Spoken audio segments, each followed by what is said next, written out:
வணக்கம் நேயர்களே. கேரள மாநிலத்தில் வயநாடு பகுதியில் ஏற்பட்டிருக்கக்கூடிய அந்த நிலச்சரிவு மிகப்பெரிய ஒரு சோகத்தை ஏற்படுத்தியிருக்கிறது. இன்று அதிகாலைன்னு சொன்னால் ரொம்ப 2-3 மணி அளவு 2 மணிலேருந்து 3 மணி இந்த நேரத்தில் நிலச்சரிவு அந்த பகுதியில் ஏற்பட்டிருக்கிறது. ஏன்னா தென்மேற்கு பருவமழை பெரிய அளவில் தீவிரமாக பெய்து வரக்கூடிய சூழ்நிலையில் தொடர்ந்து அங்கே கேரளம் முழுமையுமே மழை பெய்து வருகிறது. குறிப்பாக அந்த வயநாடு மாவட்டத்தில் இருக்கக்கூடிய சுற்று வட்டாரத்தில் மிகப்பெரிய அளவில் மிக கனமழை பெய்தது. அதனின் தொடர்ச்சியாக இந்த நிலச்சரிவு அப்படிங்கிறது யாருமே எதிர்பார்க்காத அளவில் பெரிய அளவில் ஏற்பட்ட ஒன்றாக கருதப்படுகிறது. ஏன் அப்படின்னு கேட்டிங்கன்னா, இது போன்ற இந்த தென்மேற்கு பருவமழை ஏற்படக்கூடிய காலகட்டம் ஒவ்வொரு காலகட்டத்திலுமே தீவிரமடைக்கூடிய ஒவ்வொரு காலகட்டத்திலுமே அந்த பகுதியில் நிலச்சரிவு ஏற்படுவது என்பது ஒரு வழக்கமான ஒன்று. அதனுடைய பாதிப்பு சிறிய அளவில் தான் இருக்கும். ஆனால் இந்த முறை இந்த நிலச்சரிவு யாருமே எதிர்பார்க்காத அளவில் பெரிய பாதிப்பை ஏற்படுத்தியிருக்கு. ஏன்னா காலையில் கேள்விப்பட்ட அந்த நேரத்திலிருந்து செய்தி நிறுவனங்கள் கொடுத்த தகவல்கள் பார்த்திங்கன்னா ரொம்ப அந்த எண்ணிக்கைங்கிறது குறைவாக இருந்தது. பாதிக்கப்பட்டவர்கள் இல்லை, உயிரிழந்தோருடைய எண்ணிக்கையை 10, 12, 15 நாம் இப்போ பேசிக்கொண்டிருக்கக்கூடிய இந்த நேரத்தில் பார்க்கின்ற பொழுது அது 60, 70 இந்த எண்களை தாண்டி போய் கொண்டிருக்கிறது. இன்னும் எத்தனை 100 பேர்கள் அந்த நிலச்சரிவில் மாட்டிக்கொண்டிருப்பார்கள், இன்னும் வெளிவர முடியாத ஒரு நிலையில் இருப்பார்கள் என்ற ஒரு அச்சமும் நிலவுது. எவ்வளவு பேர் அப்படிங்கிற அந்த எண்ணிக்கையை அரசால் தெளிவாக சொல்ல முடியாத அளவில் ஒரு சூழ்நிலை இருக்குது. ஏன் சொல்ல முடியல அப்படின்னு பார்த்தீங்கன்னா, மீட்பு பணிகளில் மிகப்பெரிய சவால் இருந்து கொண்டிருக்கிறது.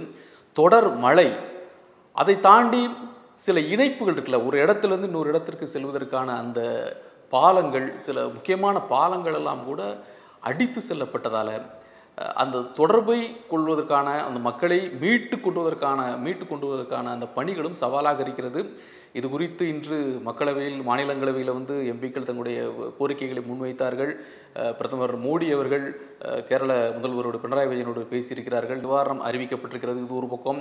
தமிழ்நாடு அரசு தலைவர் திரு மு க ஸ்டாலின் நிவாரணம் அறிவித்து உதவிகள் செய்யப்படும் உறுதியளித்திருக்கிறார். இதெல்லாம் அரசு சார்பில் நடந்து கொண்டிருக்கிற விஷயங்கள். இதை தாண்டி கப்பற்படை இது போன்ற இராணுவத்தினுடைய அனைத்து பிரிவுகளை சார்ந்தவர்களும் அங்கே எந்த அளவிற்கு அந்த பணிகளை துரிதமாக செய்து அங்கே இருக்கக்கூடிய மக்களை மீட்க முடியும் என்ற அளவில் அங்கே பணிகள் நடந்து கொண்டிருக்கிறது. பணிகள் முடிக்கூடப்பட்டுள்ளன. இந்த சவால் அப்படின்னு சொன்னது குறிப்பாக எந்த பாலம் அப்படின்னு பார்த்தீங்கன்னா, நம்ம காலையில் கிடைத்த தகவலின்படி சூரமலையிலிருந்து முண்டக்கையை இணைக்கக்கூடிய அந்த பாலம் அப்படிங்கிறது முற்றிலுமாக அடித்து செல்லப்பட்டிருக்கு. அப்போது அந்த பகுதியிலும் அந்த 2 பக்கத்திலும் இருந்தும் மீட்கக்கூடிய அந்த பணிங்கிறது முற்றிலுமாக ஒரு தொய்விடக்கூடிய ஒரு நிலை ஏற்பட்டது. இப்போ அதை சரி பண்ணிக்கிட்டு இருக்காங்க. மேப்பாடி, சூரல்மலை, அட்டமலை, முண்டகை இந்த பகுதிகள்லாம் வயநாட்டு மாவட்டத்தில் இந்த பகுதிகள் தான் அதிக அளவு நிலச்சரிவு ஏற்பட்டதாக அங்கே இருக்கக்கூடிய நிர்வாகம் தெரிவித்திருக்கிறது. இதில் ரொம்ப முக்கியமாக இன்னும் வானிலை ஆய்வு மையம் எச்சரிக்கை செய்திருக்கக்கூடிய ஒரு விஷயம் என்ன அப்படின்னு பார்த்தீங்கன்னா, அடுத்த 24 மணி நேரத்துக்கு கூட அங்கே கனமழை எச்சரிக்கை விடுக்கப்பட்டிருக்கு. குறிப்பாக வயநாடு, கோழிக்கோடு, மலப்புரம், கண்ணூர் இந்த 4 மாவட்டங்களுக்கும் மீண்டும் எச்சரிக்கை விடுக்கப்பட்டுள்ளது. எனவே மழை தொடர்வதற்கான வாய்ப்பு இருக்குது. எனவே இந்த நிலச்சரிவு என்பது தொடர் மழை பெய்கின்ற பொழுது நிலச்சரிவு இன்னும் கூடுதலானதற்கான ஒரு வாய்ப்பு ஏற்படும் என்பதால் ரொம்ப கவனமாக இருக்க வேண்டிய ஒரு எச்சரிக்கையை வானிலை ஆய்வு மையம் விடுத்துள்ளது. இதில் பாதிக்கப்பட்டவர்கள் அங்கே இருக்கக்கூடிய அருகில் இருக்கக்கூடிய மருத்துவமனைகள், அதில் அடுத்த நிலையில் இருக்கக்கூடிய மருத்துவமனைகள்லாம் சிகிச்சை பெற்று வருகிறார்கள் என்ற தகவல்கள் வந்து கொண்டிருக்கிறது. அதை தாண்டி நாம் தொடக்கத்தில் சொன்னது போல இது இன்னும் எத்தனை பேர் இதில் பாதிக்கப்பட்டிருக்கிறார்கள், உயிரிழப்பை சந்தித்திருக்கிறார்கள் என்ற தகவல்கள் முழுமையாக கிடைக்கவில்லை. உண்மையிலே ஒரு அச்சமான சூழல் நிலவி கொண்டிருக்கிறது.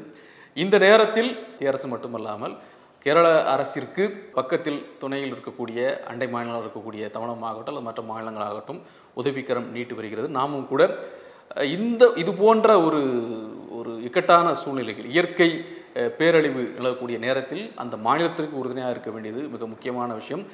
இன்றும் கூட அதை எதிரொலிக்கும் விதமாக பேசிய மக்களவையில் மாநிலங்களில் பேசிக்கூடிய உறுப்பினர்கள் எல்லாம் இந்த வயநாட்டில் ஏற்பட்டிருக்கக்கூடிய நிலச்சரிவை தேசிய பேரிடராக அறிவிக்க வேண்டும் என்று அவர்கள் ஒற்றை குரலிலே கோரிக்கை வைத்ததை நாம் பார்க்க முடிகிறது. நிச்சயமாக தேசிய பேரிடராக அறிவிக்க வேண்டும். இந்த அளவிற்கு அங்குடைய சூழல் இருந்து கொண்டிருக்கிறது என்பதுதான் இங்கே வரக்கூடிய செய்தி நிறுவனங்கள் வழங்கக்கூடிய அந்த காட்சிகளிலிருந்து நாம் பார்க்க முடிகிறது. ஒரு பதபதைக்கக்கூடிய அந்த காட்சிகளாக இருக்கிறது. இந்த சூழல் மாற வேண்டும். இதிலிருந்து கேரளம், குறிப்பாக வயநாடை சுற்றக்கூடிய பகுதிகள் மீண்டு வர வேண்டும் என்பதுதான் நம்முடைய விருப்பம். நன்றி. இந்த வீடியோ உங்களுக்கு பிடிச்சிருந்தா லைக் பண்ணுங்க, ஷேர் பண்ணுங்க, கமெண்ட் பண்ணுங்க. மறக்காம OH தமிழ் சேனலுக்கு சப்ஸ்கிரைப் பண்ணுங்க.